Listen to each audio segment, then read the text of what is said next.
प्रिय भक्तजनों, इस वीडियो में हम आपको संत कबीरदास जी के सर्वश्रेष्ठ दोहे अर्थ सहित हिंदी में हम आपको गाकर सुनाने वाले हैं, जो आपको सुनकर काफ़ी आनंद मिलेगा।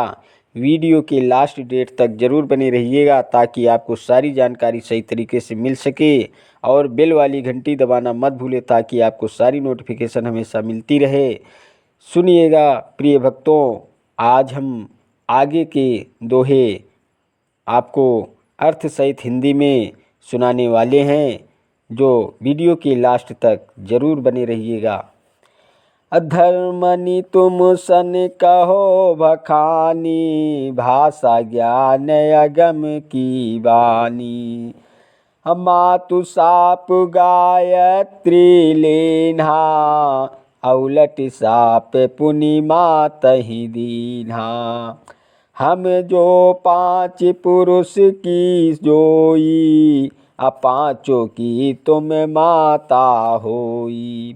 सदगुरु कबीर साहब कहते हैं कि हे धर्मदास, सुनो, मैं तुम्हारे सामने अगम ज्ञान की वाणी कहता हूँ। माता अष्टांगी का शाप जब गायत्री ने स्वीकार कर लिया तो तब उसने भी उलटकर माता को शाप दिया कि हे माता, मनुष्य जन्म में जब मैं 5 पुरुषों की पत्नी बनूं तो तुम उन 5 पुरुषों की माता बनो।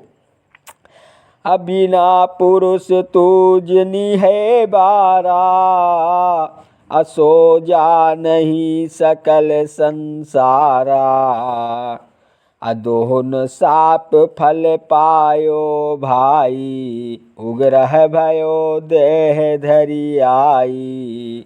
उस समय तुम बिना पुरुष के ही पुत्र उत्पन्न करोगी और इस बात को सारा संसार जानेगा। आगे फिर द्वापर युग आने पर वे मनुष्य देह लेकर माता कुंती एवं द्रौपदी के रूप में पैदा हुई और उन दोनों ने एक दूसरे के शाप का फल पाया। यह सब द्वंद्व बाद होय गयऊ, तब पुनि जग की रचना भयऊ। अचार खानी चरिहऊ निर्माऊ, 84 लख योनि निभाऊ। सदगुरु कबीर साहब धर्मदास को बताते हैं कि यह शाप देने और उनका फल मिलने का यह झगड़ा तो समाप्त हो गया। तब फिर से जगत की रचना हुई। ब्रह्मा विष्णु महेश और अष्टांगी, इन चारों में अंडज पिंडज ऊष्मज और स्थावर 4 खानियों को उत्पन्न किया। फिर 4 खानियों के अंतर्गत भिन्न भिन्न स्वभाव के 84 लाख योनियां उत्पन्न की।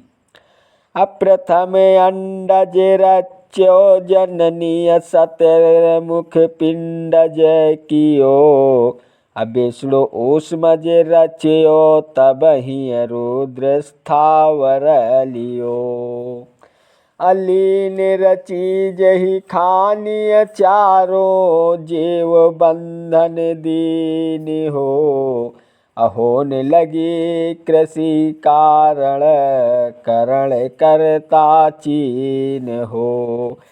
पहले अष्टांगी ने अंडे से उत्पन्न होने वाले जीव खानी की रचना की। चतुर्मुख ब्रह्मा ने पिंडज, शरीर के अंदर गर्भ से उत्पन्न होने वाले जीव खानी रचे। फिर विष्णु ने ऊष्मज, मैल पसीना पानी आदि से उत्पन्न होने वाले जीव खानी की रचना की। और फिर रुद्र महेश ने स्थावर, जड़ प्रकृति, वृक्ष, फूल, घास, बेल आदि खानी की रचना रची। इस तरह से चारों खानियों को उन चारों ने रच दिया और उसमें जीव बंधन में डाल दिया। फिर पृथ्वी पर खेती होने लगी तथा समयानुसार लोग कारण और कर्ता को समझने लगे। ब्रह्मा विष्णु महेश और अष्टांगी द्वारा सृष्टि की रचना होने के कारण जीव उन्हीं को सब कुछ समझने लगे, सत्य पुरुष को भूल रहे। यही विधि चारों खानी, चारहु रच विस्तार किए। अधर्मदास चित जानी, वाणी अचार उचार को। इस प्रकार चारों खानियों को चारों ने रचकर उनका सब और विस्तार कर दिया। इन चारों खानियों को बोलने के लिए 4 प्रकार की वाणी दी। सदगुरु कबीर साहब कहते हैं कि हे धर्मदास, ये सब चित्त लगाकर अच्छी तरह समझो। अधर्मनि कहे जोर युग पानी, तुम सतगुरु ये कहो बखानी। चार खानी की उत्पत्ति भाऊ, भिन्न भिन्न मुहि वर्ण सुनाओ। धर्मदास जी दोनों हाथ जोड़कर कहते हैं कि हे सद्गुरु, आप ये वर्णन करके कहो, जिन चार खानी की उत्पत्ति हुई उनका अलग अलग वर्णन करके मुझे सुनाओ। 84 लाख योनि निधारा, कौन योनि के तिक विस्तारा। 84 लाख योनियों की विकराल धाराएं हैं, उनमें से किस योनि का कितना विस्तार हुआ। कहे कबीर सुन धर्म निबानी, योनि भाव तो ही कहो बखानी।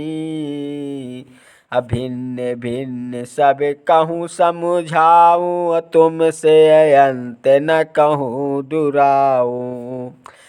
तुम जन शंका मानहु भाई, वचन हमारे गहो चित लाई। सदगुरु कबीर साहब कहते हैं कि हे धर्मदास, मेरी वाणी को सुनो, मैं तुम्हें योनि भाव का वर्णन कर सकता हूँ, का सब अलग अलग कहकर समझाता हूँ और अंत तक मैं तुमसे कुछ नहीं छिपाऊंगा। हे भाई, तुम अपने मन में कोई शंका मत पालो तथा मेरे वचन को मन लगाकर ग्रहण करो। 9 लाख जल के जीव बखानी, 14 लाख पक्षी परवानी। कृमि कीट 27 लाख, 30 लाख स्थावर भाखा। चतुर लाच मानुष परमाना, मानुष देह परम पद जाना। 84 लाख योनियों में 9 लाख जल के जीव बताए जाते हैं और 14 लाख पक्षियों का प्रमाण है। कृमि कीट, उड़ने रेंगने वाले कीड़े आदि 27 लाख तथा 30 लाख स्थावर बेल वृक्ष फूल आदि बताए गए हैं। 4 लाख मनुष्य योनि की ब्रह्मांड है। सब योनियों में मनुष्य देह श्रेष्ठ है, क्योंकि इसी से परम पद मोक्ष को जाना समझा और पाया जा सकता है। मनुष्य योनि ज्ञान विचार से मुक्त एवं साधन संपन्न है। प्रिय भक्तों, अगर वीडियो आपको पसंद आया हो तो वीडियो लाइक, शेयर और सब्सक्राइब कीजिएगा। चैनल पर नए हैं तो बेल वाली घंटी दबाना मत भूलें, ताकि आपको सारी नोटिफिकेशन हमेशा मिलती रहे। Thank you.